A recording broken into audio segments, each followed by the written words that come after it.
Hello everybody and welcome back to another episode here from GuigLit. By popular request from yourselves, today we'll be going through A-level English literature on the AQA spec and how to write a top grade essay. And I've popped in a few model example portions of what a top grade essay would look like.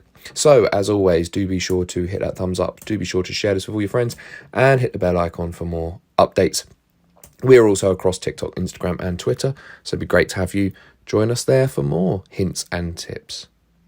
So, as always, what can you do with this video? Be sure to take notes, ask a question in the comments. The guarantee is I will respond back to you. Apologies for those I haven't responded back to for a little bit. You will be replied to very shortly. Revision tool, use this alone or with classmates. You can also take notes and make mind maps. Maybe attempt tasks yourself where they appear. So, some key details. I really need to stress a couple of things. There is a difference between GCSE and A-level. Some really important points here. It's not as formulaic as GCSE was. It's not as simple as GCSE in terms of writing a really good essay. So, for example, you really have to know your text. There is a strong connection between knowing your text, knowing your Gatsbys, your streetcar named Desires and so on, and success. It starts from there because they really encourage this, and I've used some quotes from AQA themselves to quote them. The best responses are by students who wrote succinctly, knew their texts exceptionally well, made good choices about what to include and what to remove, and answered in a precise way. So it's about being clear but being knowledgeable. It starts and ends with yourselves. In addition, know the contexts to your texts. As AQA say, they want to see you understand text not in isolation, but as products of their time. If you can acknowledge the societal conventions of Shakespeare's Othello or the social mores and thoughts and feelings within William's Streetcar Named Desire, that's really useful. In addition, express yourself clearly.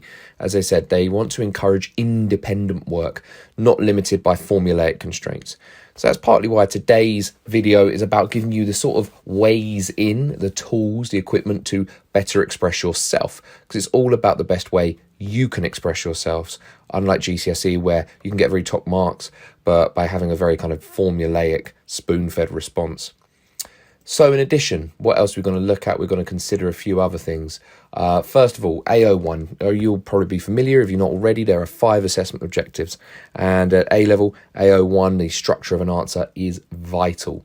So be sure to include in your own essay, whether this is Love Through the Ages, whether this is text and shared context, whatever one this is, be sure to include an introduction, a conclusion where possible as well, but absolutely an introduction. That really helps shape your AO1.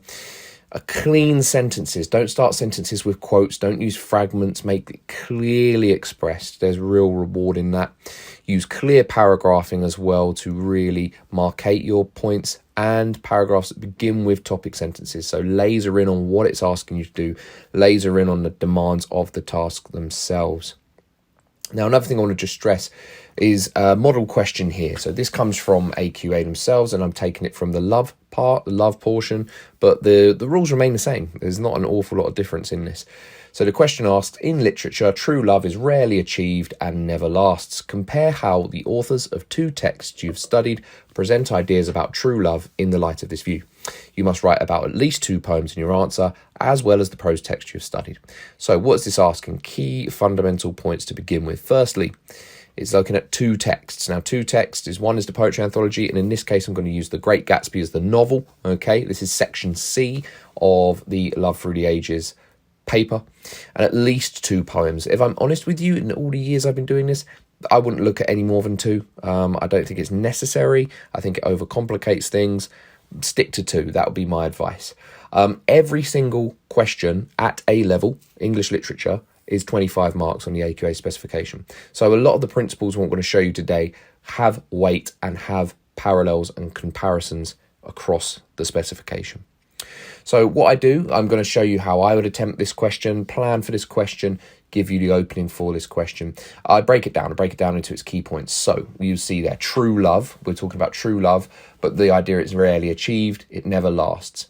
Now, the question is asking me to compare, as you can see through the highlighted box, how authors present ideas about true love in light of the view expressed. And as we know, 2 poems and the prose text as well. So that's going to be really vital going forward. But it's comparing true love. So I know these are the kind of things. So if you let me just show you the plan I've made for this. This would be my model plan. This is how I encourage students to go about a question like this for section C, where comparison is essential. And don't forget, obviously, everyone can do this differently. You're rewarded for the clarity of your expression. I just find this works for me. So what do? I start with the idea of true love. True love is the essence of the question. We also have a few hanging phrases like rarely achieved and never lasts, right? So that's where it starts. Then I'm going to provide roughly 3 points in the time provided, right? I want to provide 3. Maybe I could get a 4th. For today, I'm going to make this simple and just make it 3. Now, I've decided to use Gatsby and 2 poems, Remember and To His Coy Mistress. So let me show you how I've done this. So the first point on true love, I've said that true love is a victim of superficiality. It can't be achieved because characters are superficial. I've got a second point here that, however, some may argue it does last over time in certain presentations. And my third point is that true love is a victim of the frailty and finality of human existence. Again, you may have different points. That's absolutely fine. But they're sort of 3 I've sort of plucked out. Now, they're the kind of, if that's the beating heart, true love is the beating heart of this. These are my sort of limbs, okay? These are my vital organs that go with this. They're my 3 points that are going to make 3 coherent paragraphs. Then what I'm going to do from this is take my 2 texts, so superficial, and I'm going to look at what lasts over time and a victim of human finality. So my plan expands. It gets more into the granular, more into the specifics. So let's take the superficial. Superficial, well, in Gatsby, materialism is the all-pervading idea, isn't it? And you can argue that Jay Gatsby is more concerned with Daisy's status than he is her as a woman. And remember, you have the text with you, so it's important to have those quotes handy. You could also argue that true love is a victim of superficial human interests in To His Coy Mistress, where it's more about the base desires of lust and carnal consummation rather than love itself in the spiritual sense. You can find some really good quotes from that. Again, notice the comparison comes in there. So really important. And then in my second paragraph point, I would say about how it lasts over time. We look at Nick Carraway's narration, the idolatry, the idea he's at the funeral in chapter 9, how his love for Nick could arguably be true because of the way he talks about him, the way he endures, the way he gives his name to the novel, for example. And I've used the poem Remember and this idea of posthumous love, that love does last over time, love does conquer, and it continues despite the person passing on. And then my third point, as it being a victim of kind of human finality, that with death comes the end of love, I've gone with the idea of Gatsby and Jay's abandonment in chapter 9, that everyone's kind of moved on from him and his love of Daisy ultimately amounted to nothing. And then you can compare this again to both To His Coy Mistress, how it's really about the body. Had we but world enough and time, this coyness lady were no crime. So there's an important opening there that you could contemplate. Remember also has a surrendering to the passing of time, this idea that if one moves on, not to grieve. So there's different ideas here, but notice how my plan expands. It goes from this key idea here of true love, then I've got 1, 2, 3 ideas, and in each one I'm comparing the texts. Okay, I start with Gatsby personally in each one and go to his coy mistress. But again, what I really need to stress is AQA reward your individual expression and clarity of expression. This is just one path. There are many paths that can be just as effective. So how would one start this? I've given you a model introduction here. You may wish to pause to take a look at this. And I think it just hits the spot in every single way. So it's quite an effective one. And what I'm going to do is break down each reason why I would say this would reach level 5. This would be within the top grade responses for an introduction.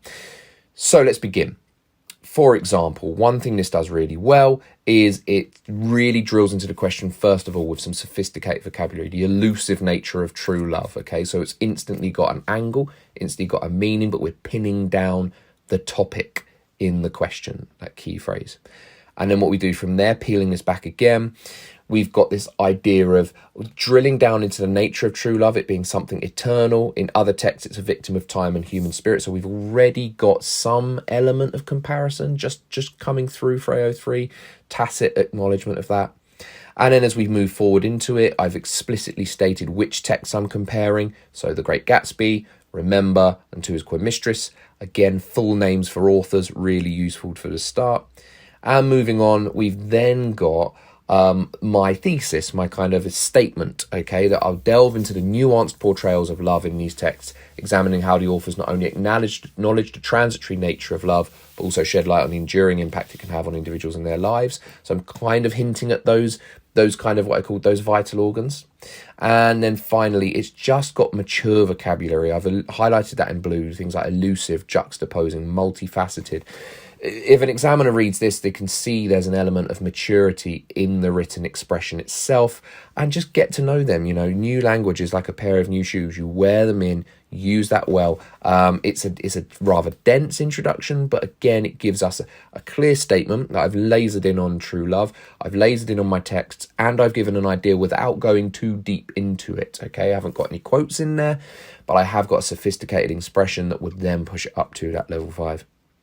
So as always, folks, thanks for tuning in. If there's anything you'd like me to do, like, share, subscribe, drop a comment, search GuigLit on all the social media platforms. And until next time, take care, all the very best, and bye-bye.